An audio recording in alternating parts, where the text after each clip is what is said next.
এজন্য আল্লাহ রাসূল বলেন আমারানি রব্বি বিআরবাতি আশিয়া, আমার রব আমাকে চারটা জিনিস বেশি করে করতে বলেছেন, এই চারটা দিয়ে আমি আমার ঠোঁট নাড়াই। সুবহানাল্লাহি ওয়া বিহামদিহি আস্তাগফিরুল্লাহ ওয়া আতুবু ইলাইহি, সুবহানাল্লাহি ওয়া বিহামদিহি আস্তাগফিরুল্লাহ ওয়া আতুবু ইলাইহি। পড়ব তো ইনশাআল্লাহ। এবার রাসূল বলেন, আল্লাহ তাআলা বলেন আনা ইনদা আবদি, আনা ইনদা আবদি মা তাহাররাকাত বি শাফাতা। আমার বন্ধুর ঠোঁট দুটো আমাকে নিয়ে যতক্ষণ নড়ে আমি আমার বন্ধুর সাথে সাথে থাকি। কি ভাই, তাহলে ঠোঁট নাড়াবো কাকে দিয়ে বলেন? সুবহানাল্লাহি ওয়া বিহামদিহি আস্তাগফিরুল্লাহ ওয়া আতুবু ইলাইহি, সুবহানাল্লাহি ওয়া বিহামদিহি আস্তাগফিরুল্লাহ ওয়া আতুবু ইলাইহি ওয়া নুয়াসসিরুকা লিল ইউসরা। আমি না আপনার জান্নাতে যাওয়ার সমস্ত রাস্তা সুগম করে দিব। তাসবিহ পড়বেন আপনি আর জান্নাতের রাস্তা সহজ করে দিব আমি। জান্নাতের রাস্তা সহজ করার জন্য কি কি লাগবে? এক নম্বরে কোরআন কারীমের তেলাওয়াত সহজ। সানুকরিউকা, আমি আপনাকে পড়িয়ে দিব। সুবহানাল্লাহ, আপনাকে পড়িয়ে দিব। দুই নম্বরে আপনার হৃদয়ে আমি জমা করে দিব, কোরআন আপনার হৃদয়ে জমা করে দিব। কোরআন পড়াও সহজ, কোরআন বোঝাও সহজ, কোরআন মানাও সহজ, কোরআন মতো চলাও সহজ। সুবহানাল্লাহ।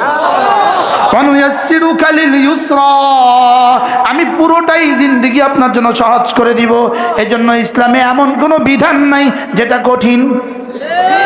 সুবহানাল্লাহ বলে না, ইসলামে এমন কোনো বিধান নাই যেটা কি কঠিন। এজন্য ফজর নামাজ কঠিন, তবে মুমিনের জন্য সহজ, মুনাফিকের জন্য কঠিন।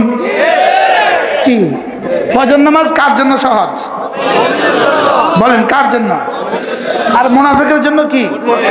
মুনাফিকের জন্য কি পরিমাণ কঠিন? ফজর মুনাফিক পড়তেই পারে না, ফজর মুমিন ছাড়তেই পারে না। ফজর মুনাফিক কি আর ফজর মুমিন কি? এজন্য ফজর যেন ঈমানের মাপকাঠি। সুবহানাল্লাহ বলেন। ফজর কি বলেন? ফজর কি? আবার বলেন, ফজর কি? ঈমানের মাপকাঠি। এজন্য ফজর পড়ে যদি কোনো মুসলমান মসজিদ থেকে বের হয় তো রাসূল বলেন আল্লাহ তাআলা তার হাতে ঈমানের ঝান্ডা তুলে দেয় এবং রাসূল বলেন তাকে তুমি মুমিন বলে ফতোয়া দিতে পারো। এজন্য আল্লামা ইবনে কাইয়িম আল জাওজিয়া বলেন ফজর ভারী, ফজর ভারী, তবে মুনাফিকের জন্য ভারী। তিনি বলেন যে ফজর একজন মুসলমানের জীবনের জন্য সবচেয়ে বড় পরীক্ষা এবং সবচেয়ে বড় পুরস্কার। বলেন, ফজর একজন মুমিনের জন্য বলেন সবচেয়ে বড় পরীক্ষা এবং সবচেয়ে বড় কি? আচ্ছা, ওয়াজ করে যখন যাই রাত ৩টায় ৪টায়, এবার ফজর পড়তে কেমন লাগে? কথা বলেন, কষ্টটা কেমন? ফজরের কষ্টটা কেমন? এই জন্য আল্লামা ইবনে কাইয়িম আল জাওজিয়া বলেন পরীক্ষা এতটা কঠিন হয় না যে ভালো ছাত্রও পারে না, আর এতটা সহজও হয় না যে সবাই পারে। এটা যেহেতু পরীক্ষা, এজন্য মুমিন ছাড়ে না, মুমিন পারে। এটা যেহেতু পরীক্ষা, মুনাফিক পারে না। মুনাফিক কি বলেন?